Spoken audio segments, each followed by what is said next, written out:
দর্শক, যারা আলবেনিয়া যেতে চান, আপনারা যেই দেশে যাবেন, অবশ্যই এই দেশটির বিষয়ে আগে জানা প্রয়োজন। চলুন একটি ভিডিওর প্রতিবেদন থেকে জেনে আসি।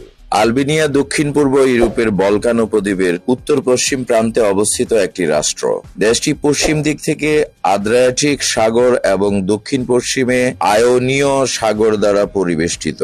উপকূলীয় তটরেখার দৈর্ঘ্য 362 কিলোমিটার। দেশটির পূর্ণ সরকারি নাম আলবেনিয়া প্রজাতন্ত্র। আলবেনীয় ভাষায় দেশটির নাম স্পিপেরি, যার অর্থ ঈগলের দেশ। এর রাজধানী ও বৃহত্তম নগরীর নাম তিরানা। এখানে প্রায় 29 লক্ষ লোক বাস করে। দেশটির আয়তন 28,748 বর্গ কিলোমিটার। জনসংখ্যা ঘনত্ব প্রতি বর্গ কিলোমিটারে 274 জন। দুই সাগরের পাশে দাঁড়িয়ে থাকা এই দেশটির 70% ভূমি খুব বন্ধুর। দেশটির সর্বোচ্চ স্থান দিবারের